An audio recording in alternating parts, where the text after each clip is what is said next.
তাকবীর। প্রধান মেহমানের আগমন মাহফিলের পক্ষ থেকে আহ্বানের পক্ষ থেকে আসসালামু আলাইকুম ওয়া রাহমাতুল্লাহ। আওয়াজ লাগবে কানে আওয়াজ লাগবে। ইকোতে হালকা ইকো দিবেন। কথা বলুন।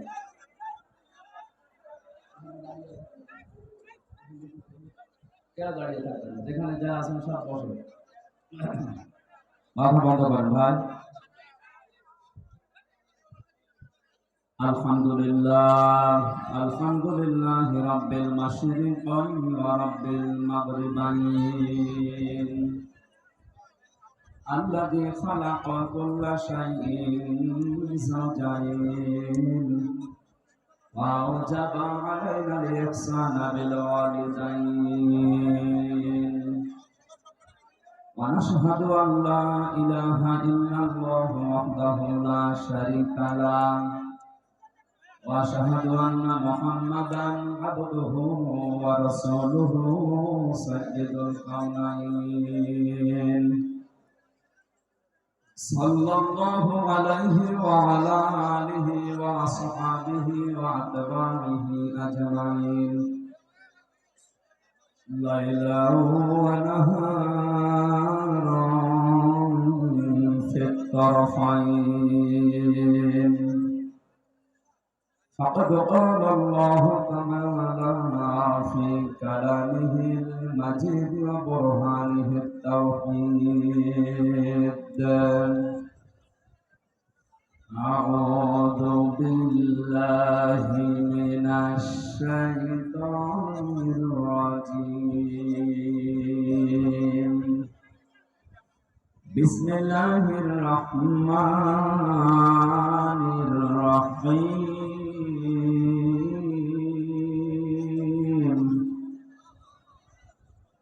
إن قارون كان من قوم موسى فبغى عليهم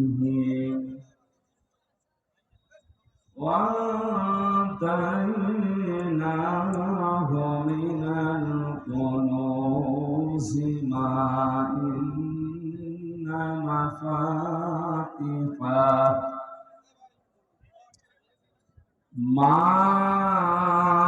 إن مفاتحه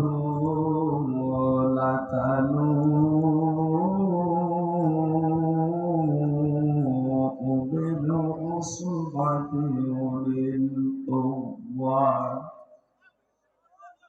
إذ قال له قومه لا تفرح إن الله لا يحب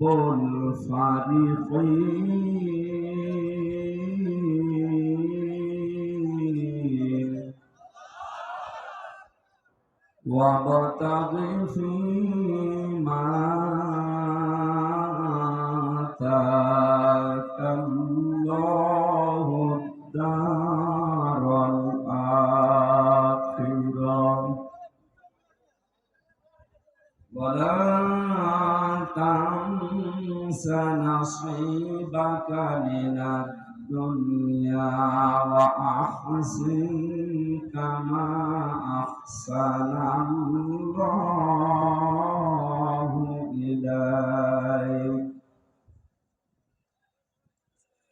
كما أحسن الله إليك ولا تبغ الفساد في الأرض إن الله لا يحب المفسدين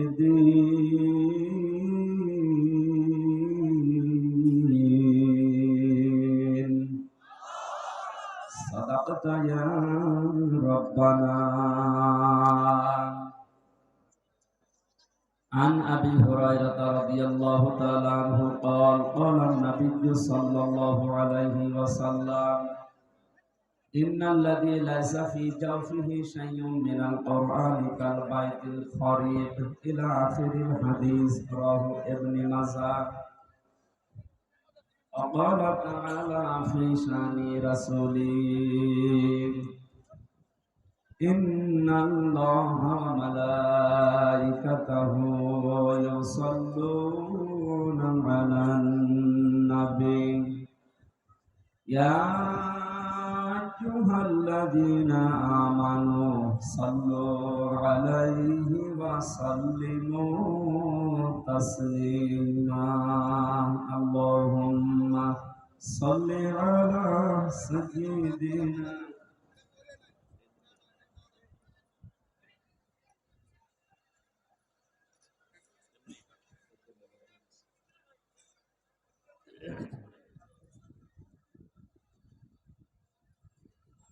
আলহামদুলিল্লাহ। কুড়িগ্রাম জেলার রাজারহাট থানার অন্তর্গত রতিগ্রাম হাই স্কুল ময়দানে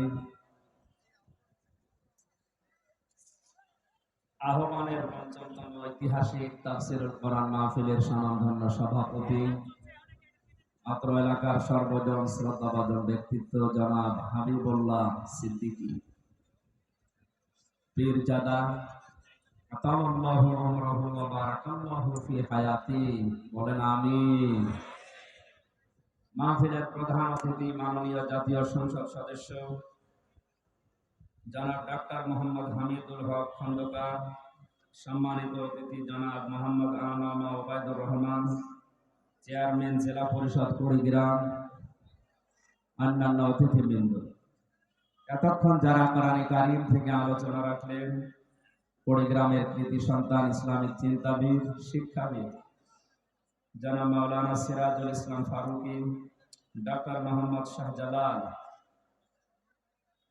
রাফা'না লাকা যিকরাক, দুনিয়া আখিরাতে আল্লাহ তাদের মর্যাদা সম্মান যেন আরো বাড়িয়ে দেয়, তাদের কথাগুলো প্র্যাকটিক্যাল লাইফে আমল করার তৌফিক যেন দান করেন, বলেন আমিন।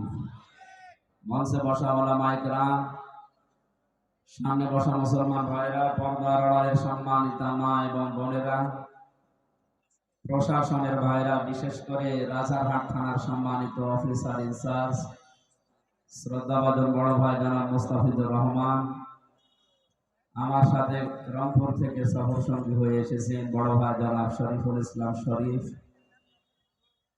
মঞ্চে বসা জাতির শ্রেষ্ঠ সন্তান ওলামায়ে কেরাম, দল মত নির্বিশেষে কোরআনের এই অনুষ্ঠানে যারা আমরা ইবাদত মনে করে এসেছি, এখন একটা ইবাদত চলছে। কি চলছে? নামাজ পড়া আমরা ইবাদত মনে করি, রোজা রাখা ইবাদত মনে করি, কোরআনে কারিমের জন্য যে সময়টুকু ব্যয় হচ্ছে এইটাও ইবাদত। আফদালুল ইবাদাতি তিলাওয়াতুল কোরআন। নফল যত ইবাদত আছে সবচাইতে উত্তম ইবাদত আল্লাহর কাছে কোরআনের তেলাওয়াত। আমরা যেটা কিছুক্ষণ আগে করলাম, পুরো অনুষ্ঠান যেন আল্লাহ ইবাদত হিসাবে কোরআনের বরকতে কবুল করেন, বলেন আমিন। যে আল্লাহ বিশাল আয়োজনে আমাদের মতো একজনকে কোরআনে কারিমের খাদেম হিসাবে কোরআন থেকে কিছু শোনা বোঝার জন্য ময়দানে সব কাজ বাদ দিয়ে নিয়ে আসলে আমরা খুশি নাকি?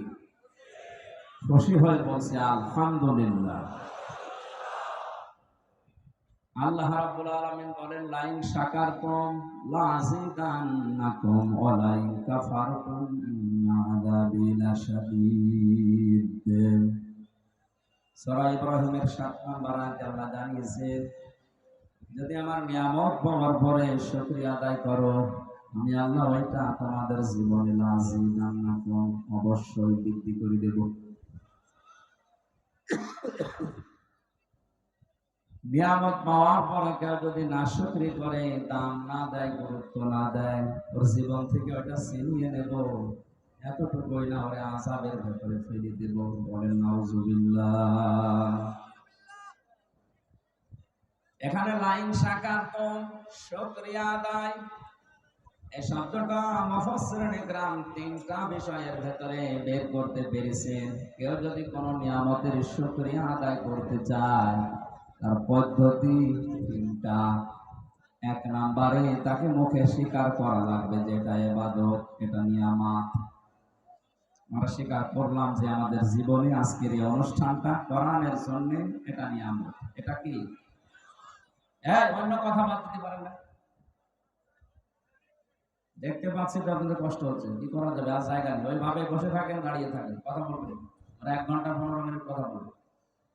তো গুরুত্বপূর্ণ একটা বিষয় আজকে আলোচনা হবে, খুব স্থির ভাবে, যেভাবে কোরআন শোনা লাগে ওইভাবে শুনবেন। সাহাবা একরামের সামনে নবীজি কোরআনের আলোচনা করলেন, তাদের পিঠের উপরে মাথার উপরে পাখি এঁকে বসতো, মনে হচ্ছে গাছ। এটা এই ছেলে, কথা বলেন না, বৃষ্টি হচ্ছে, কথা বলেন কোন কারণে? তো পরে দাঁড়িয়ে থাকেন। আর ওই ছাদে উঠে তারা বসে আছে, উল্টা পাল্টা করে পড়েছে।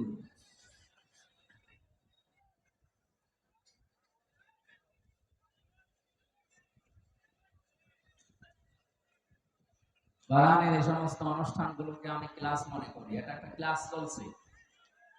তো ক্লাসে এসে যদি আপনি কিছু নিয়ে যেতে না পারেন, 1-1.5 ঘন্টা ক্লাসে এসে আপনার তো পুরো সময়টা লস হয়ে যাবে।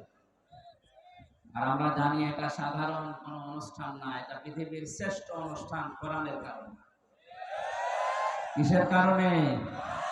কোরআন যদি এখানে না থাকতো, আসল আমির হামজা হোক আর নকল হোক, আসতেন। আমরা এসেছি কোরআনের জন্য। কিসের জন্য বলেন তো? শুকরিয়া আদায়ের প্রথম মাধ্যম হচ্ছে মুখ দিয়ে স্বীকার করা যে হ্যাঁ, এটা আমার জীবনে নিয়ামত। আমরা জানি বিশ্বনবীকে আল্লাহ পাঠিয়েছিলেন মক্কাতে, কিন্তু কিয়ামত পর্যন্ত তাকে রেখে দিয়েছেন মদিনাতে। মক্কার লোকেরা এই নিয়ামতের শুকরিয়া আদায় করতে পারে নাই, কদর করে নাই। যারা কদর করেছিল, কিয়ামত পর্যন্ত আল্লাহ তাদের কাছে নবীজিকে রেখে দিয়েছেন মদিনা। হজের যে সমস্ত কাজ আছে, আমি যে কয়েকদিন আগে আসলাম, আমরা হজ করি, হজের কাজগুলো সব মক্কায় শেষ হয়ে যায়, মদিনায় যাওয়া লাগে না। তামাম দুনিয়ার মানুষেরা মক্কার কাজ শেষ করার পরে তাড়াতাড়ি করে মদিনাতে 2 দিন 3 দিন 5 দিন 10 দিন অন্তত থাকে, অন্তত 40 ওয়াক্ত নামাজ মসজিদে নববীতে জামাতে পড়ার জন্য ছুটে যায়। ওখানে না গেলে হজ হবে না, বিষয়টা এমন না। তারপরও আমরা যাই কেন? কারণ পৃথিবীর শ্রেষ্ঠ মানুষ ওখানে ঘুমিয়ে আছে। মদিনার মানুষেরা যে নিয়ামতের শুকরিয়া আদায় করে, তারা কি লস করেছে? বলেন। কিয়ামত পর্যন্ত নবীজি ওখানে থাকবে, আর কিয়ামত পর্যন্ত তার উম্মতেরা মক্কার কাজ শেষ হলে দৌড়িয়ে যাবে রাসূলের রওজায় সালাম দেওয়ার জন্য। আমরা মুখ দিয়ে যখন বললাম যে কোরআন আজকের এই অনুষ্ঠানের জন্য, এলাকার মানুষের জন্য অনুষ্ঠান, কোরআনের জন্য এটা নিয়ামত, আমরা স্বীকার করলাম। 2 নম্বরে আপনার মনের ভেতরে একটা অজানা শান্তি আল্লাহ দান করবে। এটা পাচ্ছেন তো? না, ওরা গন্ডগোল করছে, একটু করুক, পরে যখন গন্ডগোল শেষ হবে আপনাদের 10 মিনিট সময় দিব, দেখে বাড়ি যাবে। একটা চিল্লানি দিল আর আপনি এদিকে না ঘুরে ওই দিকে তাকাচ্ছেন, ওই জন্য বলছে 10 মিনিট সময় দেবো, ওই চিল্লানি দেখে বাড়ি যাবে। বলছে ইনশাআল্লাহ। গ্রাম অঞ্চলের মানুষগুলো এত সহজ সরল, এই বিড়ি খাওয়া ছাড়া কিছু জানে না। বলছে ঠিক, সহজ সরল এটা ভালো, কারণ সহজ সরল মানুষকে আল্লাহ জান্নাতে দেবে। 2 নম্বরে আমরা জানি, নবীজি জানিয়েছেন, ধনীদের চাইতে গরিব মানুষকে আল্লাহ 500 বছর আগে জান্নাতে পাঠাবে। আর সারা বাংলাদেশের ভেতরে সবচাইতে গরিব মানুষ বেশি রংপুর। রংপুর বিভাগের মানুষেরা গরিব যেহেতু, নবীর হাদিস অনুযায়ী চট্টগ্রাম, সিলেট, ঢাকা বিভাগের মানুষের চাইতে আপনারা 500 বছর আগে জান্নাত পাবেন। বলবেন ঠিক আছে। ভাই আপনার আমি পায়ে ধরে বলছি আপনি কথা বলেন না, এমনি উল্টো পাল্টা যা করেন কথা বলেন না। নিয়ামত আদায়ের, শুকরিয়া আদায়ের দ্বিতীয় মাধ্যম, শর্ত বা পদ্ধতি হচ্ছে আপনার মনের ভেতরে একটা অজানা অনির্বচন সুখ আপনি পাবেন। অনির্বচন সুখ কাকে বলে? কোরআনে কারীম জানিয়েছে, আখফিদ লাহুমা জানাহা যুল্লি মিনার রাহমাহ ওয়া কুর রাব্বিরহামহুমা কামা রাব্বায়ানি সাগীরা। যারা আলেম আছেন, তাফসীর পড়েন, তাদেরকে বলছে আল্লাহ পাক বলেন আখফিদ, খাফজুন মানে ডাউন করা, এরপরে ফল করে দেওয়া। তাম পৃথিবীর সন্তানদেরকে আল্লাহ জানিয়েছেন, পৃথিবীর সন্তানেরা আমার মা বাবার জন্য তোমার ডানা যে ছায়া হয়, ডানার এই ছায়াটা ডাউন করার পরে ফল করে দিবা। আমরা দেখি মানুষের কোনো ডানা নেই, মানুষের আছে বাহু, হাত। আল্লাহ ইয়াদুন দিতে পারতেন, রবুদা দিতে পারতেন। এই শব্দগুলো আল্লাহ কোরআনে না দিয়ে এখানে জানাহন দিয়েছে যে তোমার ডানা, জিন্দন মানে ছায়া বা নম্রতা। তোর ডানার যে ছায়া হয়, এভাবে ডানা ধরবেন, এই যে নিচে একটা ছায়া পড়ছে, আল্লাহ এই ছায়াকে উদাহরণ হিসাবে আমাদের সাথে সেভ করেছেন। তোমার হাতের যে ছায়া আছে, ডানার এই ছায়াটা মা বাবার উপরে এভাবে ডাউন করবা, এরপরে ফল করে দিবা। জ্ঞানী মানুষদেরকে আমি লক্ষ্য করার জন্য বলছি, আল্লাহর উদাহরণটা দেখেন, কি একটা চমৎকার উদাহরণ আল্লাহ আমাদের সাথে সেভ করলেন। আমাদের যেহেতু ডানা নেই, ডানা আছে পাখির, আল্লাহ পাখির ডানা হাওলাত করে আমাদের লাগিয়ে দিলেন। কেন? কারণ আমাদের এই ডানার ভেতরে নরম কিছু নেই, সবই শক্ত। আল্লাহ হেলিকপ্টারের ডানা, এরোপ্লেনের ডানা, এই ডানাগুলো লাগাতে পারতেন, পাখির ডানা দিলেন কেন? কারণ হেলিকপ্টারের ডানা ডাউন হয় কিন্তু ফল হয় না, ফল হলে আর উঠবে না। আর আমাদের ডানার ভেতরে নরম সেরকম কিছু নেই। আল্লাহ পাখির ডানা নিয়েছেন এই কারণে, কারণ এর ভেতরে কিছু বর আছে, পালক আছে, এত সফট, এত নরম, এত কোমল, এত মার্জিত, একটার সাথে আরেকটা যখন লেগে যায়, পাখির এই বাচ্চাগুলো নিচে যখন আশ্রয় নেয়, যখন একটা কিচির মিচির আওয়াজ দেয়, বাংলা ভাষায় একে বলা হয় অনির্বচন আনন্দ। কুড়িগ্রামবাসী এই আলোচনাগুলো আমি সেমিনারে করি, এ কথাগুলো আপনাদের বুঝে আসছে কিনা আমি জানি না। কাকানকে উদাহরণ আল্লাহ দিয়েছেন, বাচ্চাগুলোর এই কিচির মিচির আওয়াজকে বাংলা ভাষাবিদ তারা বলেছেন এটা অনির্বচন আনন্দ বা সুখ। পাখির এই বাচ্চাগুলো, মুরগির এই বাচ্চাগুলো মায়ের এই ডানার নিচে এই সফট, নরম, কোমল, মোলায়েম এ পাখার নিয়ে আশ্রয় নিয়ে এটাই জানাতে চাই, মা আমাদের উপরে যত আক্রমণ হোক, পৃথিবীর কেউ আমাদেরকে আর দেখতে পাবে না, আমরা নিরাপদে আছি। এই জন্য এই আওয়াজটা আমরা দিলাম, আমরা আনন্দে আছি। আল্লাহ পাক মানুষকে জানাতে চেয়েছে, হামজা তোর মা বাবা যতদিন দুনিয়ায় বেঁচে থাকে, তারা যেন মনে করে আমার হামজা থাকলে অন্তত আমাদের আর কোনো চিন্তা নেই। কুড়িগ্রামবাসী, আমার মা বাবা, আপনাদের মা বাবা কি এটা এখন মনে করতে পারছে? বলেন না, পারছে না। কয়েকদিন আগে 6 ভাই বোন মিলে বাবার জমি জায়গা সব লিখে নিয়ে বাবাকে রাস্তায় ছেড়ে দিয়েছে। যা, আল্লাহকে বললেন তোর মা বাবা যেন মনে করে যে হামজা থাকতে, অন্তত এই সিরাজ থাকতে আমার আর যেন কোনো চিন্তা ভাবনা করা না লাগে।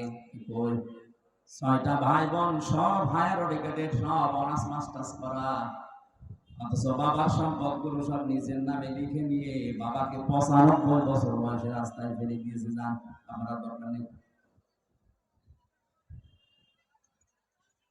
আমি অনির্বচন শোক এই শব্দটা বোঝানোর জন্য কোরআনের আয়াতটা পড়েছিলাম। আপনি নিয়ামতের শুকরিয়া আদায় যদি করতে চান, এটা ফিজিলালিল কোরআনে সাইয়্যিদ কুতুব লিখেছেন, আপনার মনের ভেতরে একটা অজানা সুখ আমার আল্লাহ নিজের পক্ষ থেকে দান করবেন। আপনি মনের অজান্তেই দেখবেন চোখ দিয়ে পানি পড়ছে। ওয়াইদা সামিউ মা উনজিলা ইলার রাসূলি তারা আ'য়ুনাহুম তাফিদু মিনাদ দাম'i মিম্মা আরাফু মিনাল হক ইয়াকুলুনা রাব্বানা আমান্না ফাকতুবনা মা'আশ শাহিদিন। সূরা মাইদা ৭ নাম্বার পারার প্রথম নাম্বার পৃষ্ঠার প্রথম নাম্বার লাইনের ৮৩ নাম্বার আয়াত। এটা তাফসীরে হক্কানিতে আছে। আল্লাহ পাক বলেন, নবী আপনি যখন আমার উম্মত আমার জনগণের সামনে আমার বান্দাদের সামনে কোরআন তেলাওয়াত করবেন, এই কোরআন বোঝার মতো যাদের অনুধাবন করার মতো শক্তি আছে, যোগ্যতা আছে, এর মর্মবাণীগুলো যারা বুঝবে, আপনি দেখবেন তাদের চোখ দিয়ে মনে অশান্তি পান করছে। কোরআনের আলোচনা শুনে সবার চোখে পানি আসবে না এমনটা না। আপনি যদি এর মর্মবাণীগুলো বুঝতে পারেন যে আমার মালিক বলতে চাই কি আর আমি করি কি, আপনার বিবেকে যখন নাড়া দেবে, কখন যে আপনি কাঁদতেছেন আপনি নিজেও জানবেন না। নিয়ামতের শুকরিয়া আদায়ের দ্বিতীয় পদ্ধতি বুঝলাম, মনের ভেতরে একটা আনন্দ লাগা লাগবে। হ্যাঁ, এটা আমি সহ যারা আছি আমার মনে হয় আমাদের আনন্দ আজকে লাগছে। ৩ নম্বরে শুকরিয়া আদায়ের শর্ত, এখান থেকে যেটা শুনবেন এটা আপনার প্র্যাকটিক্যাল লাইফে সেট করবেন। এই ৩টা শর্ত যারা মেনে নেয় তারা যেন আল্লাহর নিয়ামতের শুকরিয়া আদায় করে, তাহলে আল্লাহ তার জীবনে এরকম নিয়ামত আরো বৃদ্ধি করে দিবে। বলেন আলহামদুলিল্লাহ। আর যদি এই ৩টার একটা পাওয়া না যায়, ওয়ালাইন কাফারতুম ইন্না আযাবি লাশাদীদ। আল্লাহ লাম না দিলেও পারতেন, ইন্না না দিলেও পারতেন, দুইটা গ্যারান্টি দিয়েছেন, তাকিদ দিয়েছেন। সত্যি যদি এই ৩টা পদ্ধতিতে কেউ নিয়ামতের শুকরিয়া আদায় না করে, ওর জীবন থেকে জীবনের মতো ওটা আল্লাহ কেড়ে নেবে, আযাবের ভেতরে আল্লাহ ফেলে দেবে। আমার বাংলাদেশ এখন গরম না ঠান্ডা, রহমত না গজব? আযাবের ভেতরে এমনি আল্লাহ ফেলে নাই। আমাদের যে আচরণ ছিল আল্লাহর নিয়ামতের সাথে, এই আচরণ আমরা করতে পারি নাই। ইন্নাল্লাযী লাইসা ফী জাওফিহি শাইউম মিনাল কুরআনি কাল বাইতিল খারীম। নবীজি বলেন যে অন্তরে কোরআন নেই, কোরআনের জ্ঞান নেই, আলো নেই, ওটা মানুষের অন্তর, ওটা ওঝার গৃহ, শয়তানের ঘর। বলেন নাউযুবিল্লাহ। গ্রামবাসী, আমাদের অন্তর যেন শয়তানের ঘর হয়ে না যায়, উজাড় গৃহ হয়ে না যায়, মানব শূন্যহীন হয়ে না যায়, মনুষ্যত্ব যেন আমরা হারিয়ে না ফেলি। এই জন্য আহ্বান, এই সংগঠন ১ বছর পরে আমাদেরকে কোরআন ভেতরে দেওয়ার জন্য ব্যবস্থা করেছে। নাকি ওনাদের অন্য উদ্দেশ্য আছে? কোরআনে কারীম অন্তত কিছু না কিছু হলে আমার অন্তরে যেন থাকে। আজকের আলোচনা থেকে আমরা যেন অন্তত কোরআন থেকে কিছু নিয়ে বাড়ি যেতে পারি। আল্লাহ তুমি আমাদের তৌফিক ভিক্ষা দাও। বলেন আমিন। দরুদ আর সালাম পড়ছি আমাদের নবী মুহাম্মদ রাসূলুল্লাহ সাল্লাল্লাহু আলাইহি ওয়াসাল্লাম। আজকে তেলাওয়াত করেছি সূরা কাসাস ৭৬ ৭৭ দুইটা আয়াত। আমরা তাফসীরুল কোরআন মাহফিল লেখা পেয়েছি, এজন্য তাফসীর আকারে কথা বলবো ইনশাআল্লাহ। জবান খুলে কোরআনের এই আয়াত শয়তান যেন আশপাশে না থাকে সেই নিয়ত করে পড়ে। কারণ পৃথিবীর কোন ইবাদত করার আগে আউযু বিল্লাহ পড়া লাগবে, শয়তান থেকে আশ্রয় চাওয়া লাগবে, এমন কোন নিয়ম আমি পাইনি। শুধু কোরআন পড়ার আগে মাস্ট বি আউযু বিল্লাহ পড়াই লাগবে। এটা তো আমি বানালাম নাকি? হ্যাঁ, রংপুরবাসী, আল্লাহ পাক কেন কোরআনে কারীম পড়ার আগে আউযু বিল্লাহ পড়তে বলেছেন? আমি তাফসীরে আয়াতের দেখেছি। নামাজ পড়তে গেলে আপনি আউযু বিল্লাহ পড়েননি, আপনার নামাজ হবে না। হ্যাঁ, রোজা রাখার আগে আউযু বিল্লাহ পড়েননি, আপনার রোজা হবে না। হজ করতে যাবেন, আউযুবিল্লাহ পড়েননি, আপনার হজ হবে না। পৃথিবীর কোন ইবাদতের আগে আউযুবিল্লাহ পড়া লাগবে, এটা মাস্ট বি মেইন। কোরআন পড়ার আগে আউযুবিল্লাহ পড়াই লাগবে, না পড়লে আপনার গুনাহ হবে। ওয়াজিব তরক করা আল্লাহ এই জন্য পড়তে জানিয়েছে। আল্লাহ ভালোভাবে জানেন পৃথিবীর কোন ইবাদতে শয়তান আমার বান্দাদের এত ধোঁকা দেবে না। কোরআনের কাছে আসতে গেলে যত ধোঁকা খাবে, কোরআন পড়ার আগে যেন শয়তান আপনাকে ধোঁকা দিয়ে বোকা বানাতে না পারে। জবান খুলে পড়েন, আউযু বিল্লাহি মিনাশ শাইতানির বিসমিল্লাহির রহমানির রহিম।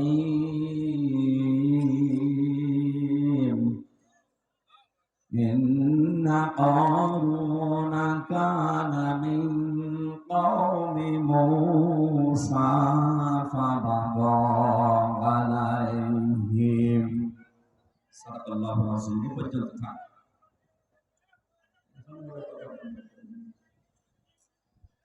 আপনাদের জন্য কি মনাজাত করে বাড়ি চলে যাবো? কথা বন্ধ করেন। পুলিশ ভাইরা কই গো, এত পুলিশ দেখলাম। আপনি একটু অস্ত্র ইস্যু করেন তো ভাই। ভাই এই যে একটু মাথায় দেওয়া ভাই, কি আপনার কি হয়েছে? ওখানে বসেন। যে ইবাদতে কষ্ট বেশি হয়, ইবাদত সওয়াব বেশি হয়। আজকে দেখতে পাচ্ছেন তো কষ্ট হচ্ছে, কথা বলবেন না। সহজ সরল বলে এত সহজ সরল তো সমস্যা।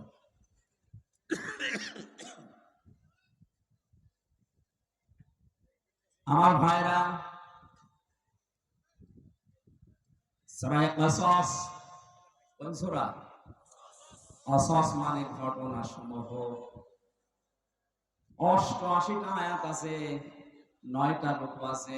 হিজরতের আগে নাযিল হয়েছে, এই জন্য এটা মাক্কি সূরা। বিশ্বনবী মুহাম্মদ রাসূলুল্লাহ যেদিন মক্কা থেকে মদিনায় হিজরত করবেন, ওই দিন জুহফা নামক স্থানে বারবার কাবার দিকে তাকাচ্ছিলেন, ডাক দিয়ে বলছিলেন, কাবার মালিক, বড় আশা ছিল কাবার পাশে থেকে এই ঘরের খেদমত করব, কিন্তু এর নিষ্ঠুর সন্তানেরা আমার থাকতে দিল না, আমি চলে যাচ্ছি। আল্লাহ পাক ঠিক ওই সময় সূরা কাসাসের 85 নাম্বার আয়াতটা সহ পুরা কাসাস সূরাটাই ওই জায়গায় নাযিল করেছেন। এখানে কয়েকটা শিক্ষা বের হয়, ভালোভাবে শুনবেন যেহেতু ক্লাস চলছে। কোরআনে কারীম জানাচ্ছে, ইন্নাল্লাযী ফারাদা আলাইকাল কুরআনা লারাদ্দুকা ইলা মাআদ। আল্লাহ পাক বলেন, হে নবী, কাবার দিকে আপনার চাহনি, আপনার আকাঙ্ক্ষা, আপনার তাকানো দেখে আমি বুঝতে পেরেছি কাবার প্রতি আপনার ভালোবাসা। যান, আপনি মদিনায় চলে যান। আপনাকে আমি গ্যারান্টি দিলাম, যেখান থেকে পাঠাচ্ছি আবার এই মক্কাতে আপনাকে আমি ফেরত নিয়ে আসবো। করে বলেন সুবহানাল্লাহ। এই আয়াত দ্বারা প্রমাণ হয়, কোরআনে কারীমের উপরে থাকতে গিয়ে যদি কেউ কোণঠাসা হয়ে যায়, নিজের এলাকায় থাকতে না পারে, যদি হিজরত করাও লাগে, মহান আল্লাহ কোরআনের ইজ্জতে ওই জায়গায় সম্মানের সাথে আবার মৃত্যুর আগে ফেরত নিয়ে আসবেন। লারাদ্দুকা ইলা মাআদ দিয়েছেন, আল্লাহ লামটা না দিলেও পারতেন। এটা দিয়ে গ্যারান্টি দিয়েছেন কিয়ামত পর্যন্ত। এটা শুধু রাসূলের জন্য না, যারা কোরআনের জন্য কষ্ট স্বীকার করবে, জুলুম, নির্যাতন, অত্যাচার, ষড়যন্ত্রের শিকার হবে, বাড়িতে থাকতে পারে না, এলাকায় থাকতে পারে না, দেশেও থাকতে পারে না, এই মানুষগুলোর জন্য সুসংবাদ, আপনাকে আমার আল্লাহ এলাকাতে মরণের আগে নিয়ে যাবেন বাদশাহীর সম্মান দিয়ে।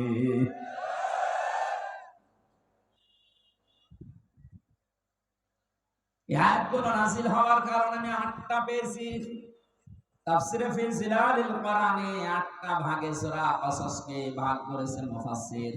আমরা যেখান থেকে পড়েছি এখানে মাত্র একটা ইঙ্গিত দেওয়া আছে শুধু। খুব খেয়াল করে শোনেন, নবী যখন প্রচার করছিলেন কোরআনে কারীম, ওই সময় তাকে মেরে ফেলার জন্য একটা সিদ্ধান্ত নেওয়া হয়েছিল দারুন নদওয়ার এই বৈঠকে। তার মানে আবু জেহেলের ওই সময় সংসদ ছিল দারুন নদওয়া। এই সংসদ ভবনে আবু জেহেল 24 জন তার পার্লামেন্টের যে সদস্য আছে তাদেরকে নিয়ে বসে তড়ি ঘড়ি করে সিদ্ধান্ত নিচ্ছিল মুহাম্মদ রাসূলুল্লাহর ব্যাপারে। সিরিয়া থেকে এক মুরব্বীর সুরত নিয়ে শয়তান নিজে ওই বৈঠকে হাজির। এক একজন এক একটা পরামর্শ যখন দিচ্ছিল, খুব ভালো করে মেলাবেন কিন্তু, বিভিন্ন পরামর্শ যখন দেয়, কেউ বলে আবার ওনাকে জেলখানায় পাঠিয়ে দেন, 3 বছর তো বন্দী অবস্থায় ছিল। যেই বলে জেলখানায় আবার পাঠিয়ে দেন, ওই যে মুরব্বী দাড়ি বড় বড়, জোব্বা গায়ে দিয়ে, পাগড়ি মাথায় দিয়ে, হাতে তসবিহ দিয়ে এক কোনায় বসে আছে, এই মুরব্বী বারবার ভেটো দেয়। কি করবেন ওরে জেলখানায় দিয়ে? 3 বছর রাখার পরে দেখলেন না ওর জনপ্রিয়তা আরো বেড়ে গেছে। ওরা বলছে ঠিক আছে তাহলে এটা হবে না, আর কি করা যায়? আরেকজন পরামর্শ দিচ্ছে, এক কাজ করেন, দেশ থেকে তাড়িয়ে দেন। সবাই প্রায় ওইদিকে রাজি রাজি। হঠাৎ ওই মুরব্বী ভেটো দিয়েছে, না তাড়িয়ে দিয়ে করবেন কি? ও বাইরের দেশে যে দল পাকাবে। সবাই এবার ঘুরে তাকাচ্ছে, কি গো কোন মুরব্বী তুমি? তোমারে তো দেখি নাই। তোমরা মুরব্বীর কথা শোনো, যে দেখবা পরিচয় দেয়নি। কারণ এই শয়তান পৃথিবীতে 2 বার মানুষের সুরত নিয়ে আবু জেহেলকে ধোঁকা দিয়েছিল। একবার বদরের ময়দানে সুরাকার সুরত দিয়ে ধোঁকা দিয়েছিল, যে চিন্তা নেই আমি এসে গেছি। আর একবার এই যে দারুন নদওয়ার বৈঠকে এসে ধোঁকা দিচ্ছে। ডাক দিয়ে বলেন, ওরদের কথা যদি তোমরা মেনে নিতে পারো, আমি একটা পরামর্শ দিতে পারি। সবাই ঘুরে তাকিয়েছে, হ্যাঁ বলেন। আমার মনে হয় পৃথিবীতে এখনো এরকম মুরব্বীর স্রোত নিয়ে অনেকেই ধোঁকা দিচ্ছে।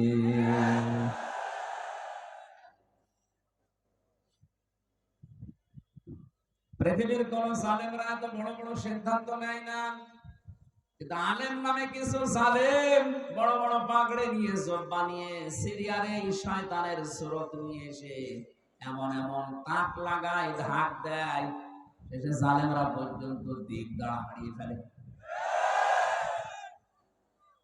ডাক দিয়ে বলছে, তোমরা এক কাজ করো, লোকটারে জেলে দিলেও হবে না, দেশ থেকে তাড়িয়ে দিলেও হবে না, ওর চ্যাপ্টার ক্লোজ করে দাও, মেরে ফেলো।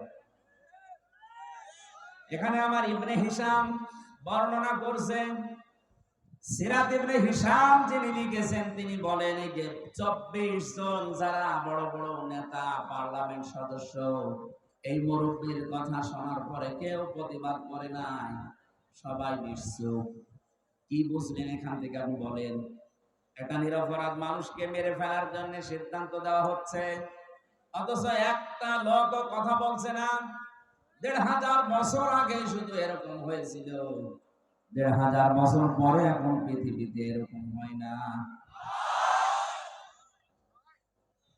এটা আমি এক দেশের কথা না, পৃথিবীর 228টা রাষ্ট্র আছে, যে কোনো এক দেশের কথা বলছি। এমনও দেশ আছে বিনা কারণে একজন মানুষকে মেরে ফেলার সিদ্ধান্ত নেওয়া হচ্ছে, অথচ তামাম দেশের মানুষ সব নিশ্চুপ, কিছু বলে না। আপনি আবার ঠিক বলে এই দেশের নাম মনে করুন। আমি বলছি কোন দেশের নাম আমি নিজেও জানি না। বলেন তাদের 24 জন মানুষ নিরপরাধ মানুষকে মেরে ফেলার জন্য একজন সিদ্ধান্ত দিল, সব নিশ্চুপ। এরা কি মানুষ না জানোয়ার?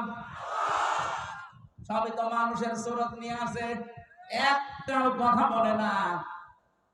আমারও মনে হয় মাঝে মাঝে পৃথিবীটা কেমন যেন হয়ে গেল, বিনা কারণে একজনকে বিপদে ফেলে দেয়, বিনা কারণে একজনের জীবন নাশ হয়ে যায়, গুম হয়ে যায়, আর সারা দেশের মানুষ হা করে তাকিয়ে কিছু বলে না।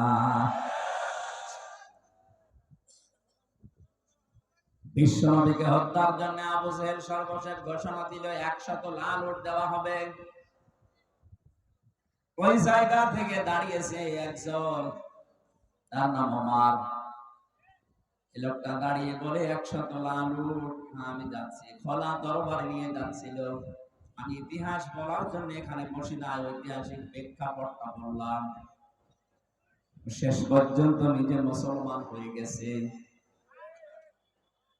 বাকি যে 24 জন ওখানে বসেছিল, ওই যে মুরব্বী আবার সিদ্ধান্ত নিয়েছে, যাকে পাঠালে সে তো ফেল করেছে, কাজ করো, ওভাবে হবে না। এই 24 জনের ভেতর থেকে এক একজন গোত্র থেকে, এক একজনের বংশ থেকে এক একজন যুবককে রেডি করো, সবাইকে পাঠিয়ে দাও মোহাম্মদের ঘরে আজ রাতের বেলা। 24 জন মিলে মারবে, তাহলে কেউ কারো উপরে দোষ চাপাতে পারবে না। আজ পৃথিবীতে ইমানদারদের বিপদে ফেলার জন্য এই শয়তানের স্বরূপ নিয়ে অনেকে বিভিন্ন জায়গায় বসে বসে ধোঁকা দিয়ে বোকা বানিয়ে অনেক আলেমকে জেলখানায় পর্যন্ত পাঠাচ্ছে। যারা দায়িত্বে আছে ওদের অত দায় পড়ে নাই যে আমির হামজাকে 3 বছর জেলে রাখা লাগবে না। এর মতো কিছু মৌলবী বিশাল সোপা গায়ে দিয়ে যে কানের কাছে মুখ নিয়ে বলে আটকে রাখতে পারেন না। বেশি বলে ফেললাম। শেষ পর্যন্ত ওরা 24 জন মিলে রাসূলুল্লাহর ঘরের চারিদিকে দাঁড়িয়ে আছে। প্রতিটি কথা থেকে আপনি দেখবেন একটা একটা করে শিক্ষা আমি নিয়ে আসবো ইনশাআল্লাহ। চারিদিকে ওরা দাঁড়িয়ে আছে, মুহাম্মদুর রাসূলুল্লাহ। জিবরাইল এসে বলে, হে রাসূল, আপনার চারিদিকে ওরা দাঁড়িয়ে আছে খোলা দরবারে নিয়ে, আপনি ওঠেন, সূরা ইয়াসিনের কয়েকটা আয়াত তেলাওয়াত করে এক মুষ্টি বালু হাতে নেন, সামনের দিকে শুধু ফিকে মারেন, বাকি যা করার আল্লাহর কুদরত করবে। নবীজি সূরা ইয়াসিনের আয়াত তেলাওয়াত করলেন, ইন্না জামালনা ফি আ'নাকিহিম আগলালান ফাহিয়া ইলাল আযকানি ফাহুম মুকমাহুন ওয়া জামালনা মিন বাইনি আইদিহিম সাদ্দাও ওয়া মিন খালফিহিম সাদ্দান ফাআগশাইনাহুম ফাহুম লা ইউবসিরুন। বলেন আল্লাহু আকবার। শুধু সামনের দিকে ফিকে মেরেছিলেন, চারিদিকে কাফেরদের চোখে পৌঁছিয়ে দিয়েছে আমার আল্লাহর কুদরত। ওই আল্লাহর কুদরত এখন দুনিয়ায় আছে না নেই? নবীজি নিজের জামাই হযরতে আলীকে ডাক দিলেন, বললেন, এই যে টোপলা বাঁধা আছে ছোট ছোট করে, যারা আমাকে হত্যার জন্য এসেছে ওদের এই টোপলাগুলো আমানত। আমি যদি এখন এগুলো নিয়ে পালিয়ে যাই তাহলে আমার আলামিন নামের কলঙ্ক হবে। নামের আরো জোরে। ওরা আমাকে আলামিন নাম দিয়েছে আর সাদিক নাম দিয়েছে। এখন যদি এগুলো নিয়ে আমি পালিয়ে চলে যাই রাতের আধারে, আমার আলামিন নামের কলঙ্ক হয়ে যাবে। সুতরাং তুমি আমার বিছানার উপরে আমার চাদর গায়ে দিয়ে মোড়া দিয়ে শুয়ে পড়ো, বাকি যা করার আমি তোমার বলি। চাদরটা সামনের দিকে একটু মোড় দিয়ে রাখবা, পা দিয়ে পেছনে আটকিয়ে রাখবা। 3 দিন পরে মদিনায় আমার সাথে দেখা করবা। আর এখানে যে কয়টা টোপলা আছে প্রত্যেকের নাম লেখা আছে, ঠিকানা দেওয়া আছে। সকালবেলা তার বাড়িতে যেয়ে পৌঁছিয়ে দিয়ে আসবা। কয়েকটা কথা বলেছিলেন নবীজি তাকে। 1 নম্বরে চাদরটা মোড়া দাও, 2 নম্বরে 3 দিন পরে আমার সাথে মদিনায় দেখা করো, 3 নম্বরে আমানতগুলো নাম অনুযায়ী বাড়িতে পৌঁছিয়ে দাও। হযরতে আলী বলেন, ওই সময় আমার 100% নবীর কথা বিশ্বাস হয়েছে, অন্তত 3 দিনের ভেতরে আমার মরণ হবে না। 3 দিনের ভেতরে যদি আমি মরে যাই তাহলে নবীর কথা মিথ্যা হয়ে যাবে, আর আল্লাহ পাক নবীকে মিথ্যাবাদী বানাবেন। সুতরাং 3 দিন আমার আর চিন্তা নেই। নবীজি চলে গেলেন ওখান থেকে। কাফেরেরা ওই সময় এসেছে, ঘরের ভেতরে প্রবেশ করে বিছানার উপরে তাকে দেখে বলে, তো পাওয়া গেছে। একজন বলে দাও কোপ, আর একজন বলে দাঁড়াও দেখি। পাওয়া যখন গেছে তখন শান্তি নিয়ে মারা যাবে, আগে মুখটা দেখি। চাদর নিয়ে টানাটানি করে হযরতে আলী বলে, নবীজি আমাকে বলেছিল হাত দিয়ে শুধু শক্ত করে ধরে রাখবা, আমি ধরে রেখেছিলাম, ওরা 24 জন মিলে টানাটানি করে, চাদর ধস্তাধস্তি করে, খুলতে পারে না। আমার মনে হচ্ছিল তাম দুনিয়ার সব যুবকেরা যদি আজকে আমার চাদর ধরে টানাটানি করে, খোলা সম্ভব না। কি শক্তি আমার আল্লাহ আমার এই হাতের ভেতরে যেন দিয়ে দিয়েছে। মনে মনে ভাবছিলাম আমি ধস্তাধস্তি করতে থাকবো যতক্ষণ ওরা আমাকে মেরে ফেলার সিদ্ধান্ত না নেয়। কারণ আমি যতক্ষণ সময় যাপন করব, ওদিকে আমার আল্লাহর নবী 2 পা হলেও মদিনার দিকে এগিয়ে যাবে। ও বাংলার মুসলমানেরা, নবীজি আজকে নেই, বিশ্ব নবীর ওয়ারিস আছে, তাদেরকে সামনের দিকে এগিয়ে দেওয়ার জন্য যদি এরকম কারো সাথে ধস্তাধস্তি করা লাগে, সময় ক্ষেপণ করবে, আশা থাকবে নবীর ওয়ারিসরা 2 পা হলেও দেশে এগিয়ে যাবে। কথা কি বললাম আপনি না বুঝলেন? এ বুঝেছে? এক কথা বলছেন, আপনার হয়তো ওইরকম ক্ষমতা নেই। বাতিল যখনই আসবে, রাম আর বামরা যখনই বিভিন্ন স্রোত নিয়ে আসবে আলেমদের বিপক্ষে অবস্থান নেওয়ার জন্য, আপনি ধস্তাধস্তি করে হলো, নড়াচড়া করে হলো সময় ক্ষেপণ করবেন, বাধা দেবেন যেন আলেমরা একটু এগিয়ে যেতে পারে। হযরত আলী বলেন, যখন ওরা আমাকে মেরে ফেলার সিদ্ধান্ত নিয়ে ফেলেছে যে না আর দরকার নেই, তখন আমি ছেড়ে দিলাম। আমার মুখটা দেখার পরে গরম দেখে, কোথায় মোহাম্মদ, তুমি এখানে কেন? বললাম তোমাদের এত কথার জবাব দেওয়ার জন্য আমি এখানে শুয়ে পড়ি নাই, শুয়ে আছি একটা কারণে। ওই যে টোপলাগুলো দেখতে পাও, তোমাদের আমানত রাখা আছে, যার যারটা আমি তার কাছে পৌঁছিয়ে দেব। ও বাংলার মুসলমানেরা, কি বুঝলেন এখান থেকে? শুধু শোনা না, যেই নবীর জীবন মরণ নিয়ে টানাটানি, নিজের জামাইকে যিনি মৃত্যুর বিছানায় রেখে যাচ্ছে, তারপরেও যেন আমানতের দায়িত্ব নষ্ট না হয়। আজ বাংলার 1628 জন মানুষ দায়িত্বে আছেন। কোরআনের মাহফিলে কসম করে বলতে পারি, এই 1628 জন মানুষ যদি হযরত আলীর অনুভূতি নিয়ে আপনি দায়িত্ব পালন করেন, আল্লাহর কসম এই দেশটা একটা মিনি জান্নাত হয়ে যাবে। কেউ এই দেশের সম্পদ নিয়ে আর বেগম পাড়া বানাবে না, কারণ এটা আপনার সম্পদ না। এদেশের কোনো মানুষের ক্ষমতা নেই নিজের পয়সা উপায় করে বেগম পাড়া বানানো, এটা সব জনগণের সম্পদ। এটা তো আমানত হিসাবে আপনি পেয়েছেন। আমানতের দায়িত্বটা যদি আপনি পালন করতে পারতেন, সত্যি কথা বলছি, কারো জন্য ব্যাংকের টাকা কেউ ফ্রিজে রেখে দেয়, কেউ বালিশের ভেতরে রেখে দেয়।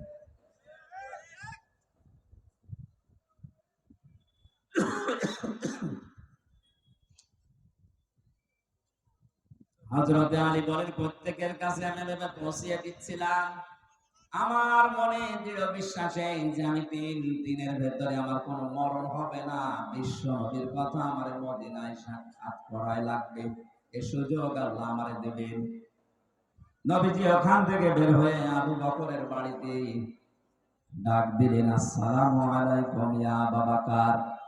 সঙ্গে সঙ্গে ভেতর থেকে জবাব দিয়েছে, লাব্বাইক ওয়া সাদাইক ইয়া রাসূলুল্লাহ।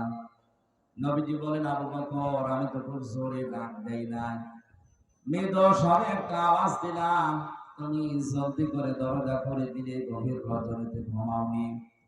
সিদ্দিক আকবর বলে, হে রাসূল, শুধু আজকের রাতটা না, 6 মাস আগে আপনি আমাকে একটা ইঙ্গিত দিয়েছিলেন। দেখতে দেখতে সবাই তো চলে গেল আবু বকর, কোন দিন জানি আমারও হিজরত করা লাগে, যদি আমি হিজরত করি তোমার সাথে নিতে পারি।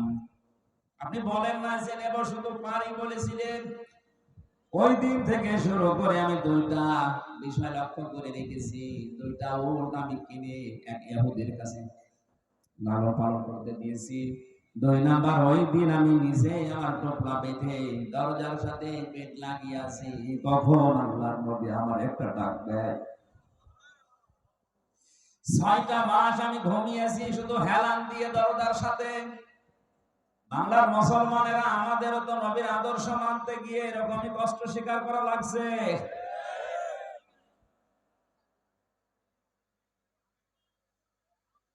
বিশ্বনবী হযরত আবু বকরকে সাথে নিলেন। বাড়ি থেকে যেদিকে যাওয়ার কথা ওই দিকে না দিয়ে উল্টা দিকে আরম্ভ করলেন। নিজের সন্তান আব্দুর রহমানকে দিয়ে ওই ইহুদিকে খবর দিয়ে বললেন, 2টা উট নিয়ে আসো। 2টা উট নিয়ে তারা গেলেন। গারে সৌর, যেখানে 3.5 কিলোমিটার প্রায় আমি নিতে উঠেছিলাম, মুহাম্মদুর রাসূলুল্লাহ ওখানে যে 3 দিন অবস্থান নিয়েছিলেন। আল্লাহ রাব্বুল আলামিন বলেন, আমার নবীকে আমি সাহায্য করেছি, শুধু ওই সময় না, কিয়ামত পর্যন্ত যে সাহায্য করব তার প্রমাণ আমি আল্লাহ রেখে দিয়েছি। ওই জায়গায় যে বাবলা গাছটা কাঠ হয়ে ওই গর্তের মুখে, সঙ্গে সঙ্গে কবুতর এসে বাসা বেঁধেছে, মাকড়সা জাল বিছিয়েছে। হযরত আবু বকরকে নবীজি বললেন, ক্লান্ত হয়ে গেছি সারা রাত হাঁটতে হাঁটতে, পাটা একটু বিছিয়ে দাও, তোমার উপরে মাথা দিয়ে আমি একটু ঘুমিয়ে যাই। তিনি বললেন, হে রাসূল, আপনি দাঁড়ান, পাহাড়ি এলাকা সাপ বিচ্ছু থাকতে পারে। নিজের বিভিন্ন কাপড় যেগুলো ছিল ছিঁড়ে ছিঁড়ে বিভিন্ন গর্তের ভেতরে দিয়ে মুখ বন্ধ করলেন। আর একটা গর্ত বন্ধ হয়নি। হযরতে আবু বকর বলেন, আমার পা দিয়ে গর্তের মুখে পা দিয়ে আমি বন্ধ করে রেখেছি। 1000 বছর একটা সাপ এখানে বসে আছে, 1000 বছর। তাওরাত কিতাবে শুনেছিল মুসা আলাইহিস সালাম তাকে তেলাওয়াত করে নাকি শুনিয়েছিল যে এই রাস্তা দিয়ে শেষ নবী মুহাম্মদুর রাসূলুল্লাহ হিজরত করে যাবেন, এই জায়গায় আশ্রয় নিতে পারেন। ওই দিন থেকে এই সর্পটা মুহাম্মদুর রাসূলুল্লাহকে এক নজর দেখার জন্য 1000 বছর ওয়েট করছে। আমি সুবহানাল্লাহ আলহামদুলিল্লাহ বলার জন্য না, এখান থেকে একটা শিক্ষা পেয়েছি। একটা বিষধর সাপ যদি 1000 বছর গর্তের ভেতরে এত কষ্ট করে নবী মুহাম্মদুর রাসূলুল্লাহকে দেখার জন্য ওয়েট করতে পারে, 53 বছর হয়ে গেল, একটা বারের জন্য আমাদের মনে কি আফসোস আসে না? মুহাম্মদুর রাসূলুল্লাহ যেভাবে 10 বছর রাষ্ট্র দিয়ে কোরআন দিয়ে রাষ্ট্র চালিয়েছিলেন, আমরা একটু চালিয়ে দেখি। কত মানুষ তো 53 বছর দেখলাম, কানকে তোমার শান্তি তো আমরা পেলাম না। এখন শুধু দেখতে বাকি আছে, কোরআন দিয়ে রেস্টা চললে কেমন দেখা যায় এটা দেখতে বাকি আছে। মুসাফির অবস্থায়, মাজলুম অবস্থায়, অসুস্থ অবস্থায় দোয়া করছে লক্ষ মানুষ নিয়ে, মাবুদ কোরআন দিয়ে দেশ চললে কেমন দেখা যায়, মরণের আগে অন্তত হলো একবার তুমি আমাদেরকে দেখা। সাপ বিভিন্ন জায়গায় যেখানে যায় দেখে গর্তের মুখ বন্ধ। এখানে বারবার টোকা দিয়েছিল কিন্তু পা উনি সরাতে চাননি, এজন্য দিয়েছেন সবর। হযরতে আবু বকর বিষের যন্ত্রণায় তার শরীর পর্যন্ত হলুদ হয়ে গেছে। বিশ্বনবী মুহাম্মদুর রাসূলুল্লাহর ঘুমন্ত অবস্থায় তার চোখের পানি পড়েছে। ঘুম থেকে উঠে বললেন, কি কাঁদো কেন?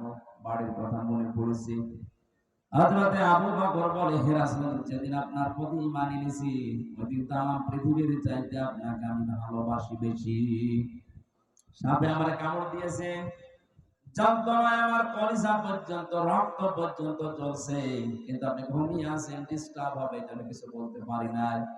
নবীজি মুখের লালা দিয়ে ওই জায়গায় লাগালেন, সঙ্গে সঙ্গে যন্ত্রণা বন্ধ হয়ে গেল।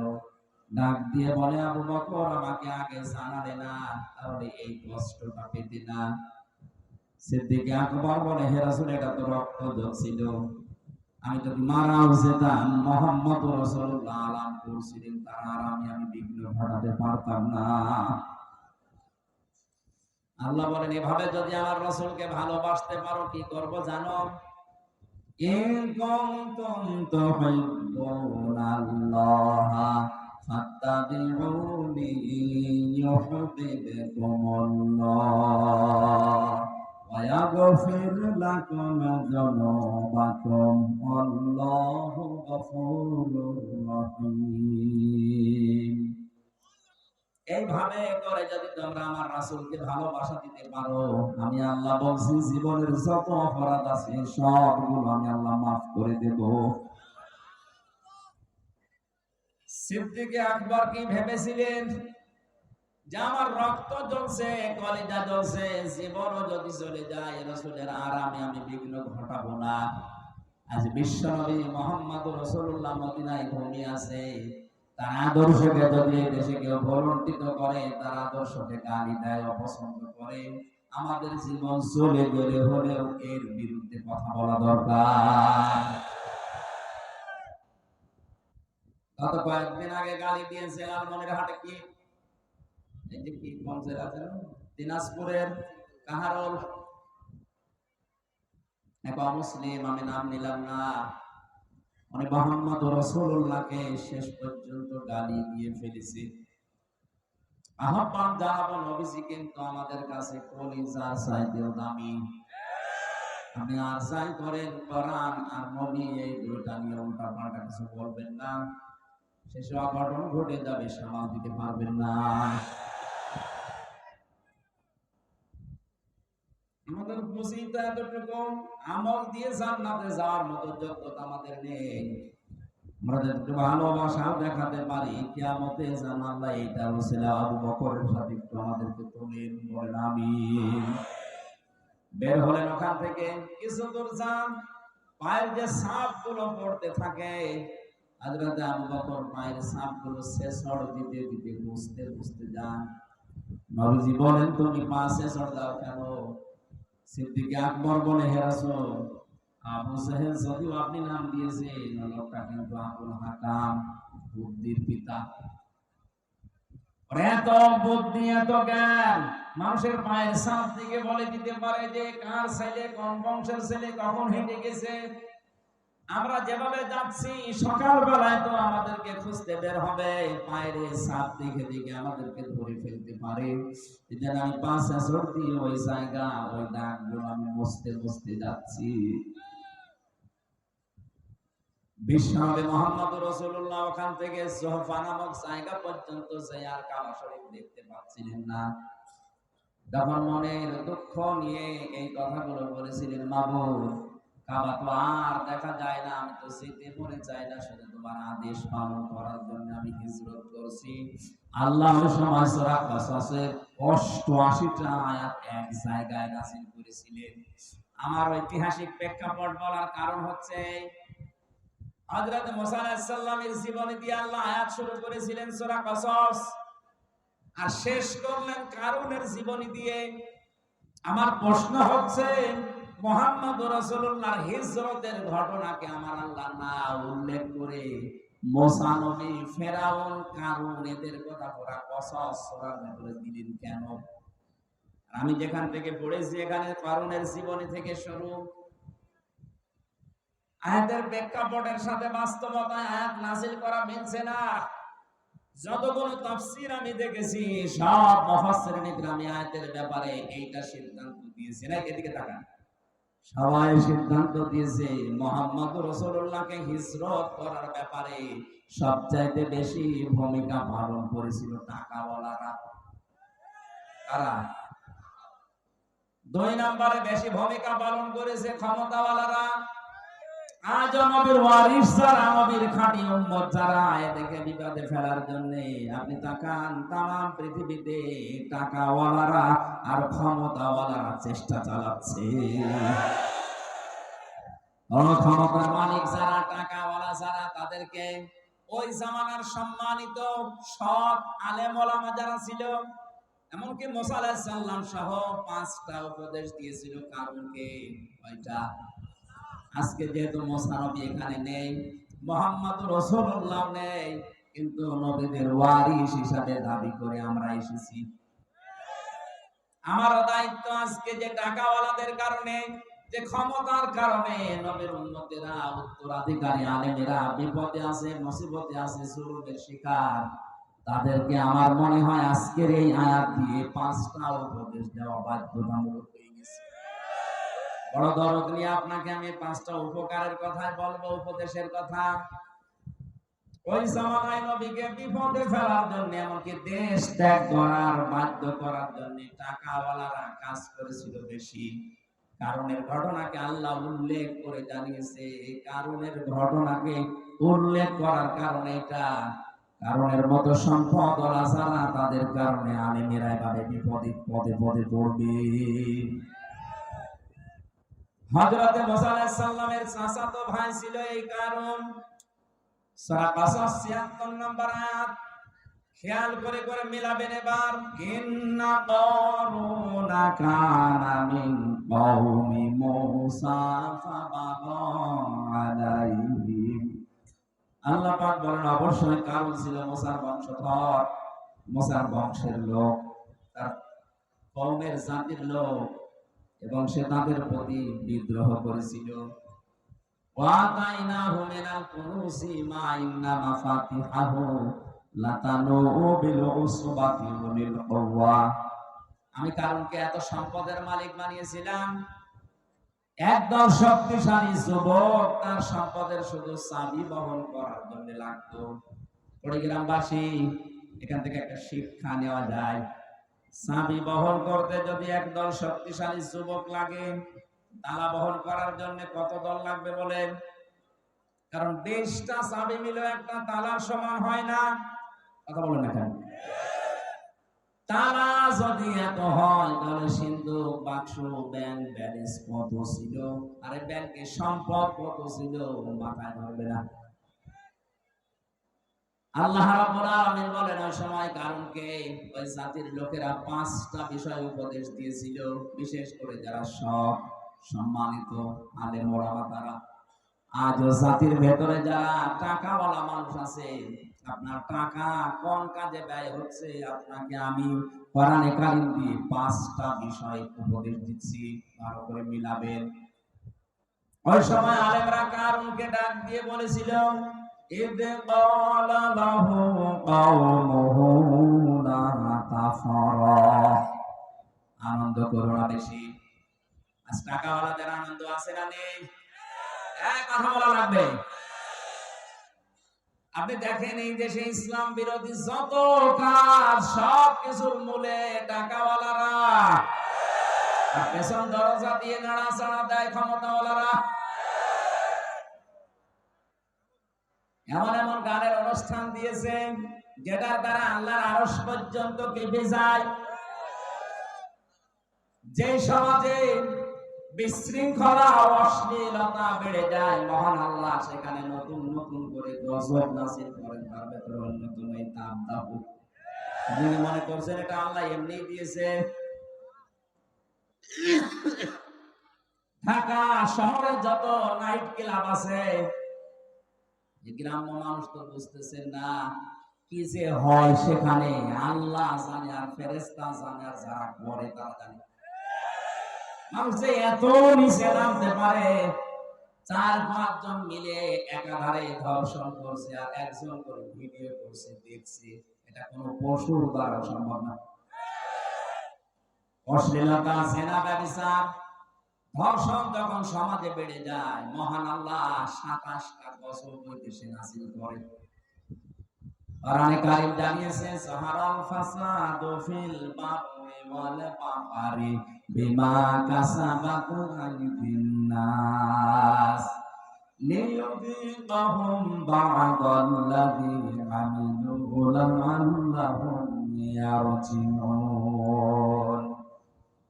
যারা স্থলে যে বিপদ আপদগুলো, এই যে তাপদাহ চলছে, হঠাৎ বৃষ্টি বন্ধ হয়ে গেছে, দুনিয়া গরম করে ফেলেছি আমি আল্লাহ, এটা এমনি এমনি করে না, তোদের হাতের কামাইয়ের ফসল এটা। আমি আল্লাহ চাই এই তীব্র আযাব দিয়ে তোরা যেন আমি আল্লাহর দিকে তওবা করে ফিরে আসিস। আপনি দেখেন পৃথিবীর ময়দানে যারা সবচাইতে বেশি উচ্ছৃঙ্খল, বিশেষ করে জেনা ব্যভিচারের লাইনে, আল্লাহ তাদেরকে ধরেছেন। এই যে দুবাই, বিমানবন্দর পর্যন্ত ভাসিয়ে দিয়েছে। এত বড় শক্তিশালী, এত বড় অর্থনৈতিক ভাবে সম্পূর্ণ দেশকে যদি আল্লাহ চোখের পলকে নষ্ট করে দিতে পারে, তছনছ করে দিতে পারে, আমাদের কিছুই লাগবে না।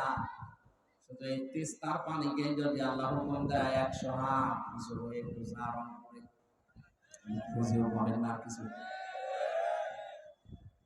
অনেকে বলে এটা প্রাকৃতিক দুর্যোগ, শয়তান প্রাকৃতিক দুর্যোগ বলে কিছু নেই। এগুলো সব আমার আল্লাহর গজব। আপনি থামেন, এই আনন্দ ফুর্তি এগুলো বন্ধ করেন এখনো। বিভিন্ন নাম দিয়ে দিবস বানিয়ে বানিয়ে যেটা আনন্দ করছেন, একটা কোরআনের সাথে হাদিসের সাথে মিলছে না। এই আনন্দ আপনি করবেন ইসলামের সীমার ভেতরে থেকে। এমনকি আজকে ঈদুল আজহা, ঈদুল ফিতরকেও মানুষ এমন আনন্দের জায়গায় নিয়ে গেছে যেখানে কোরআনের নিয়ম নেই। ঈদুল আজহা, ঈদুল ফিতরের শিক্ষা কি ছিল? আগে ত্যাগ, এরপরে ভোগ। কথা বলেন না, এক মাস রোজা রেখে আপনি আনন্দে খাবেন, লাফাবেন না। আগে সাদকা দেন, আগে ফেতর দেন। ওইটা দিয়ে গরিব মানুষেরা সেমাই কিনবে, চিনি কিনবে, খাবার কিনবে, ওর বাচ্চারা আনন্দ করবে, উল্লাস করবে, খুশি হবে। ওইটা দেখে আপনি খুশি হবেন। আগে শুধু খাবেন, হবে না। ঈদুল আজহাতেও তা কোরবানি জবাই করে নিজে আগে খেয়ে মরবেন না, আগে জবাই করে গোশত গরিবকে দিয়ে আসেন। গরিব মানুষেরা খাবে, আনন্দ করবে, হাসবে, ওদের হাসি দেখে এরপরে আপনি খাবার খাবেন। কথা বলেন না কেন? ইসলামী তো দিবস ছিল মাত্র এই দুইটা, আগে ত্যাগ, এরপরে ভোগ। আপনি বলেন তো এই দুইটা দিবস মাপ দিয়ে যত দিবস এই বাংলাদেশে এখন চলছে, সে যে নামেই হোক, আমি নাম নিলাম না, আন্তর্জাতিক সাম্রাজ্যবাদী যারা আমাদের পকেটের টাকাগুলো একদিকে ছিনিয়ে নেওয়ার জন্য নতুন নতুন দিবস বানিয়েছে, আর একদিকে আমাদেরকে বিশৃঙ্খলা, অশৃঙ্খলা, যৌনতায় ভাসিয়ে দেওয়ার জন্য ব্যবস্থা করে দিয়েছে। আমি আবার বলছি, ঈদুল আজহা, ঈদুল ফিতর বাদ দিয়ে দুনিয়ায় এমন কোন দিবস আপনি পাবেন না যেখানে আগে ত্যাগ, এরপরে ভোগ, আগে ভোগ, এরপরে ত্যাগ। কথা বলেন না। 14 ফেব্রুয়ারি পালন করে মানুষ, বলেন না কেন? এর ভেতরে কি আগে ত্যাগের পরে ভোগ? আগে ভোগ করবেন, তারপরে ত্যাগ করবেন। এটা আমাদের উচিত হচ্ছে যে দিবসের সাথে কোরআনের, হাদিসের এবং বাস্তবতার মিল নেই, ওইটা পালন করে আমরা নিজেদের সম্পদগুলো আনন্দ করতে দিয়ে নষ্ট করবো না। এটা যেহেতু রেকর্ড হচ্ছে সারা বাংলাদেশে, কালকে ছড়িয়ে যাবে।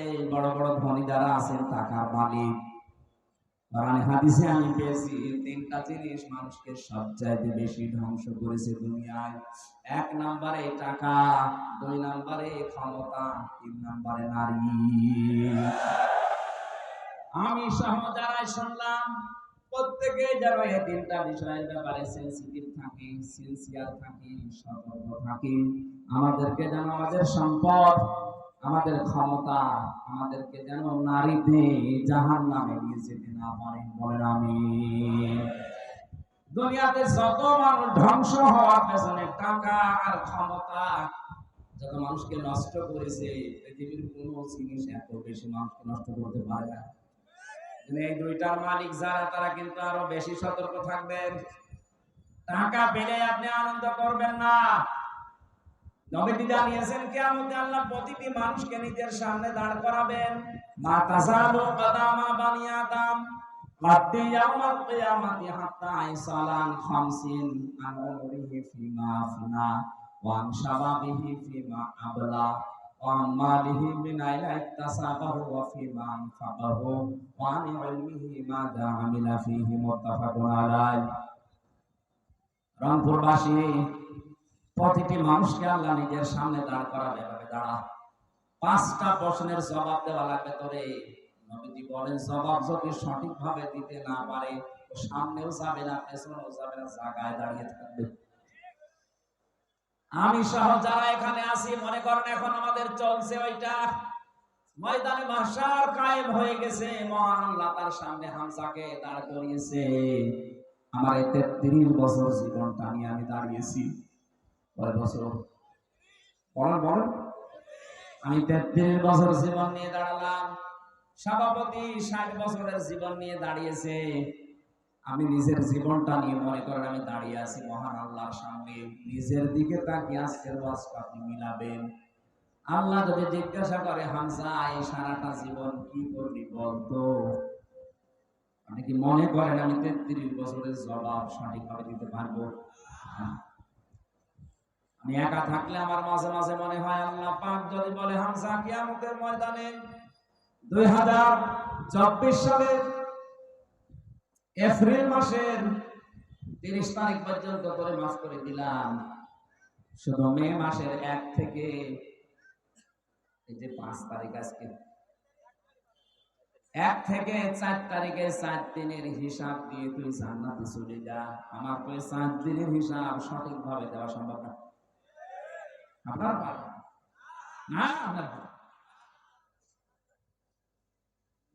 এখানে শব্দটা ছিল আন উমরিহি ফিমা আফনা।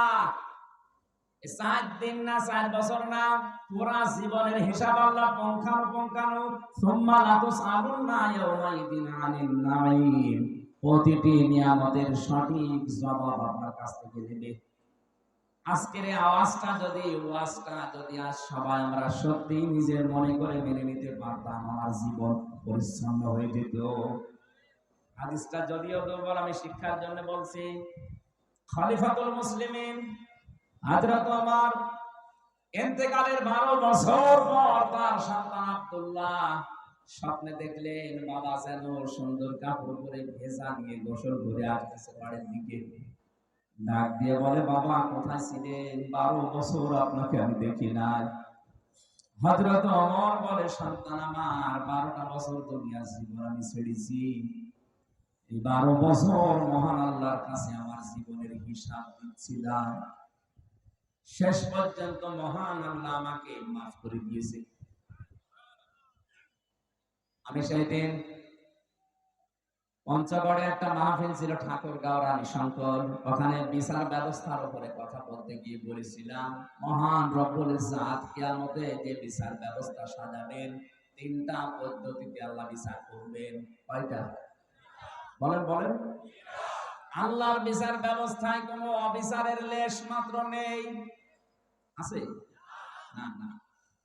আল্লাহর বিচার ব্যবস্থায় ন্যায় বিচার করলে কেউ বাঁচবে না, সবাই ধরা খাবে।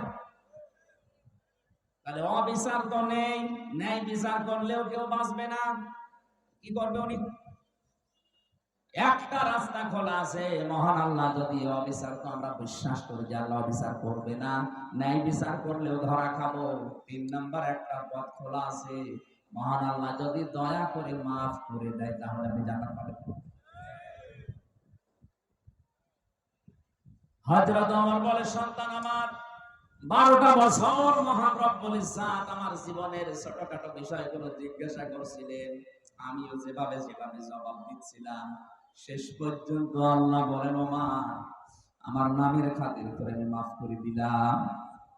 আমি এখন জান্নাতের নহর থেকে গোসল করে পোশাক পরে জান্নাতের দিকে যাচ্ছি।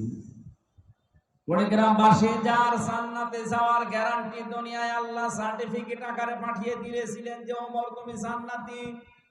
আকাশের তারকার চাইতে তার জীবনে নেকির কাজ বেশি ছিল। কোন রাস্তা দিয়ে গেলে 40 দিন ভয় পেত রাস্তায় আসতে। এই লোকটার যদি 12টা বছর লাগে, তারপর আল্লাহ মাফ করে দিয়েছে। বলেন তো আপনার আমার কতদিন লাগতে পারে?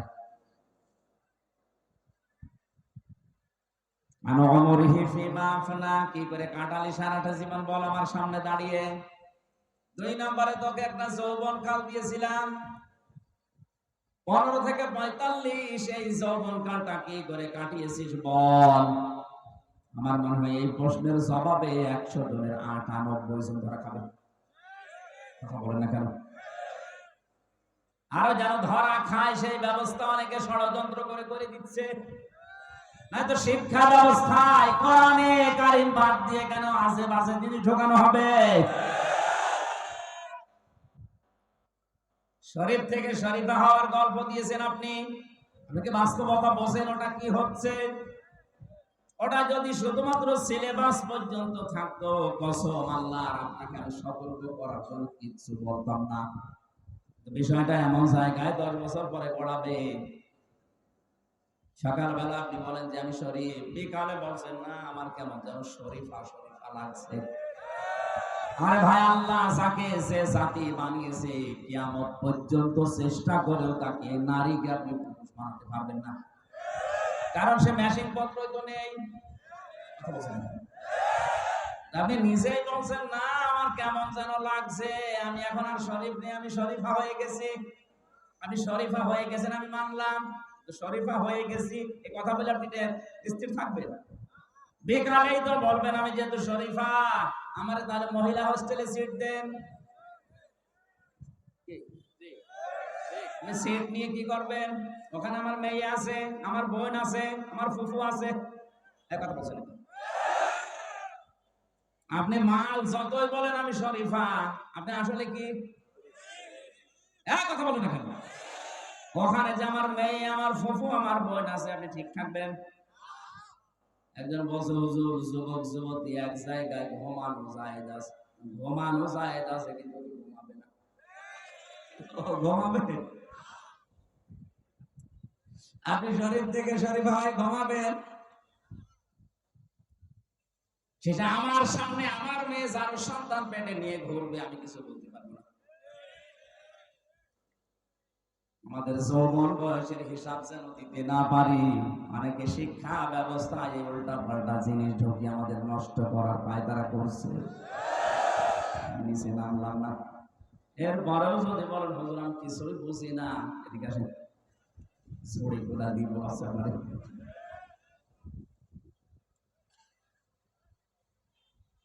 3 নাম্বারে আল্লাহ জিজ্ঞাসা করবেন যতটুকু মাল উপার্জন করেছিলে কোন কোন রাস্তা দিয়ে, ওই রাস্তা বলো। আজ বাংলার দায়িত্বশীলদেরকে বলছি, সম্পদ যারা উপার্জন করছেন রাস্তাটা ঠিক করেন। বৈধ পথে ইনকাম করে রংপুর শহরে কেউ 15 তলা 20 তলা বিল্ডিং বানানো কি আমাদের আগে সম্ভব না? আর আপনার বিল্ডিং এর কোনো হিসাব নেই। কয় টাকা বেতন আপনার বলেন তো দেখি? হিসাবটা খুব খেয়াল করে আপনি কোন জায়গা থেকে টাকাগুলো নিচ্ছেন। এমন এমন ব্যবস্থা আমরা করে দিয়েছি, আজকে কোর্টের পর্যন্ত এখন আমাদের কাছে টাকা চায়। আমার এই 2টা মামলা আমার একেবারে সর্বশান্ত করে দিল। কোর্টে এখন কুষ্টিয়া থেকে ঢাকা কোর্টে গেলে কোর্টের ইটও বলে আপনি রংপুর কোর্টে যাবেন, কুড়িগ্রামের কোর্টে যাবেন, এই এলাকার কোর্টে মনে হয় চাই না। টাকা উপায় করতে নিষেধ নেই, কিন্তু রাস্তাটা একটু খেয়াল রাখবেন। আজকে রংপুর শহরে আমার শেষ কথা ছিল এটা, পৃথিবীর ময়দানে যারা অবৈধভাবে ইনকাম করছেন, আপনার বিবেক মেনে নিচ্ছে না, তারপরও আপনি ইনকাম করছেন, 2টা ক্ষতি হবে আপনার। 1 নম্বরে অবৈধ সম্পদ আপনি দুনিয়ায় ভোগ করে যেতে পারবেন না। 2 নম্বরে মরণের পরে ওই অবৈধ সম্পদ গুলো আপনার ছেলে মেয়ে, আপনার স্ত্রী, আপনার দলের লোক আরো অবৈধ কাজে ব্যয় করবে। আপনি কবরে বসে বসে ফ্ল্যাক্সি লোড হয়ে বিকাশ হয়ে পেয়ে যাবেন। যদি বলেন হুজুর আমার বিকাশ নাম্বার খোলা নেই, এমনি খুলে যাবে। বিকাশ খোলা লাগবে? যে সম্পদ উপার্জনের ব্যাপারে খুব সেনসিটিভ থাকা লাগবে। কি দরকার আপনার, কত টাকা লাগে একটা মানুষের জীবন চলতে? 4 নম্বরে আল্লাহ বলবেন এই টাকা কোথায় কোথায় খরচ করলি বল। গানের অনুষ্ঠান দিলে যেখানে উলঙ্গ নাচ হয়, 500 টাকা চাইলে 5000 টাকা বের করে দেন। কোরআন শিক্ষা দেওয়া হবে, কোরআন প্রচার করা হবে, 20 টাকা চাইলে 2 টাকা দাও, চলে না এটা দেখ। লান তানালুল বিররা হাত্তা তুনফিকু মিম্মা তুহিব্বুন। আল্লাহ পাক বলেন ততক্ষণ পর্যন্ত নেকি পাবা না যতক্ষণ তোমার মহব্বতের জিনিস আমি আল্লাহর জন্য না দেবে। এখানে সম্পদ উপার্জন করা এবং কোথায় কোথায় খরচ করছেন সেখানে সেখানে আনন্দের জন্য দিয়ে দিলেই হবে না, সম্পদ ওলারা এখানে একটু খেয়াল করে দেবেন। 5 নম্বরে যতটুকু জানতে তারপরে কতটুকু মানতে এইটা বলো। সম্পদওয়ালাদের প্রতি আমার প্রধান উপদেশ, 1 নম্বরে আপনি আনন্দ করবেন কিন্তু ইসলামের ভেতরে থেকে। 2 নম্বরে আল্লাহ পাক বলেন ওয়াবতাগি ফীমা আতাকাল্লাহু দারাল আখিরাহ। ও বাংলাদেশের সম্পদওয়ালারা, টাকা পয়সা আল্লাহ দিয়েছে, এটা নিয়ামত মনে করে আখিরাতের ঘর তৈরি করেন। আমি আকিস গ্রুপে চাকরি করতাম, এদেশের 3 নাম্বার ধনী তারা। আমি যতদিন ছিলাম আমার ওই মালিককে আমি মাঝে মাঝে বলতাম আপনাকে আল্লাহ বহু টাকা দিয়েছে, কত টাকা আছে আপনি নিজেও জানেন না, কাজ করেন, এই টাকাগুলো দিয়ে আখিরাতের ঘর তৈরি করেন, কাজে লাগবে। আর ওনারা ভালো ভালো অনেক কাজে ব্যয় করতো। টাকাওয়ালা যারা আছেন, আপনার টাকা দিয়ে যেন আখিরাতের ঘর তৈরি হয়। 3 নম্বরে ওয়ালা তানসা নাসিবাকা মিনাদ দুনিয়া। আল্লাহ পাক বলেন, হ্যাঁ, তোমার নিজের অংশ ভুলে যেও না। আপনি দান করতে করতে ফকির হয়ে যাবেন, এটা আল্লাহ চায়নি। যার যে স্ট্যাটাস, তাকে ওই অনুযায়ী চলা লাগবে। রংপুরের যিনি মেয়র আজকে ছিল আমার সাথে, উনি ঢাকা থেকে রংপুরে নেমেছে, ওখান থেকে ওনার বাড়ি মনে করেন 2 কিলোমিটার দূরে। উনি হেঁটে বাড়ি যাবে, ওনার জন্য জায়েজ নেই। কারণ ওনার যে টাকা আছে, ওনার ওই টাকা বৈধভাবে ব্যয় করার জন্য অনেক অটোওয়ালা, রিক্সাওয়ালা জায়েজ কাজে দাঁড়িয়ে আছে। তাদেরকে 50টা টাকা দিয়ে আপনি বাড়ি পর্যন্ত যান, ওর ওই 50 টাকা দিয়ে ওর ব্যবসার সংসার চালাবে। আর আপনি এখান থেকে 50 টাকা ওকে দিয়ে আপনি সঠিকভাবে বাড়ি পৌঁছাতে পারবেন। এখন যদি বলেন না আমি হেঁটে বাড়ি যাবো, আপনার জন্য জায়েজ নেই। হেঁটে বাড়ি যাওয়া জায়েজ আছে তার জন্য, যার কাছে কিছু নেই। ওয়ালা তানসা নাসিবাকা মিনাদ দুনিয়া। দুনিয়ার যে অংশ, এইটা পেতে আপনি ভুল করবেন না, এটা আপনি সঠিকভাবে চালান। তাহলে এখান থেকে শিক্ষা কি? যার যে স্ট্যাটাস, যার যে যোগ্যতা, যার যে জায়গা, ওই জায়গায় সে যেন সঠিকভাবে চলে। আমি আমির হামজা, আমার আল্লাহ যা দিয়েছে, আমার বাবারে যা দিয়েছে, আমি যদি এখন 20 টাকা গজের কাপড় পরি, আমার জন্য জায়েজ নেই। আমার পরা লাগবে কমপক্ষে 250, 300, 500 টাকার গজের কাপড়, কারণ ওই যোগ্যতা আল্লাহ আমার এখন দিয়েছে। কথা বলেন না কেন? এমন ধনী মানুষ আছে 25 টাকা গজের কাপড় কিয়ামতের আগ পর্যন্ত পরবে। কৃপণ হওয়া যাবে না। যে সম্পদ আল্লাহ দিয়েছে, যে অংশ দুনিয়ায় দিয়েছে, ওইটা আপনি ভোগ করতে পারেন জায়েজ ভাবে, কোনো অসুবিধা নেই।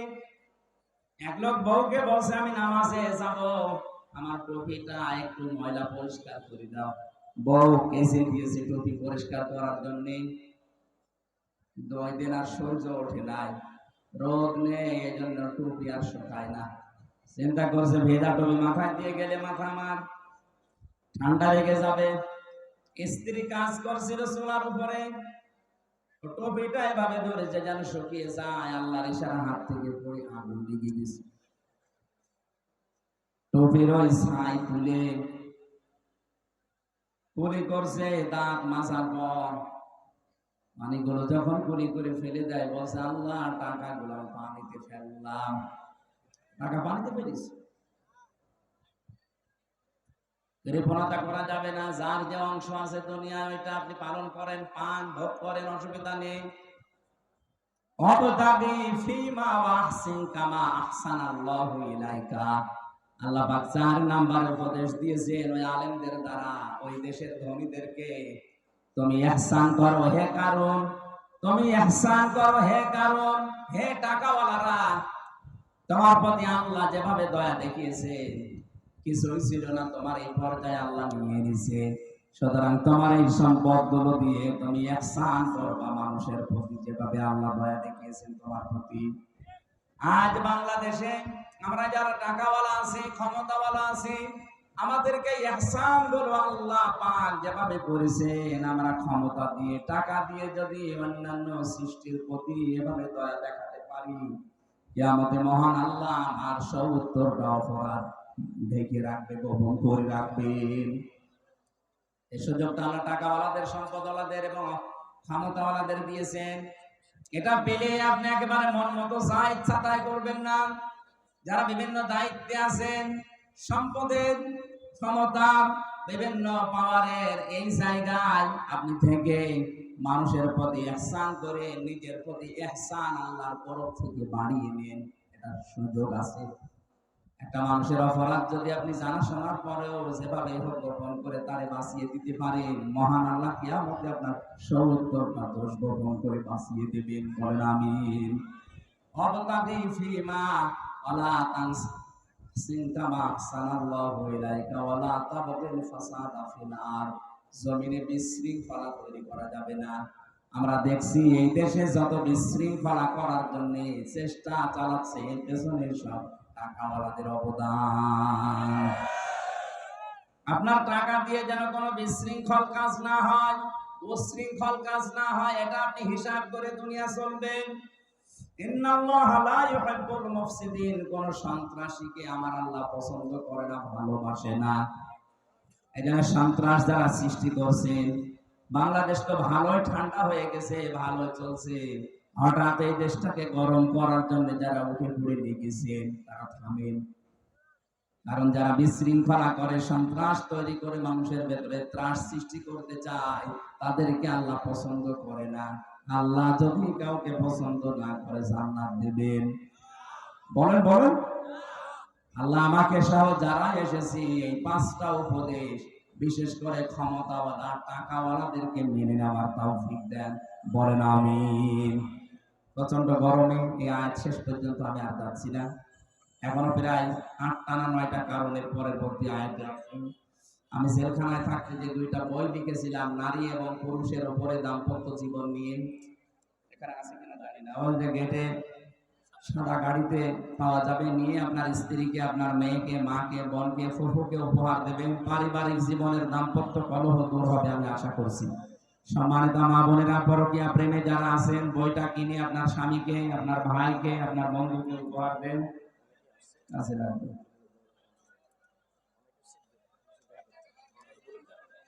যে সমস্ত মানুষগুলো এলাকাতে আসলে তাফসীর মাহফিল করার জন্য, শীতের সময় এটা পারফেক্ট সময়, এখন গরমে আমাদের ধরে ঘিমি সব চলছে, এই অবস্থায় কথা বলা কঠিন। আগামীতে এলাকায় আসলে ফারুক ভাইয়ের সাথে যোগাযোগ করবেন। আমি আসলে ওনার মাধ্যমে বিভিন্ন থানায়, একটা থানায় একটা নেবেন, শীতের সময় আসবেন। আল্লাহুম্মা আমিন। মোনাজাতটা করে বাড়ি যান ভাই, মোনাজাতটা করে যান।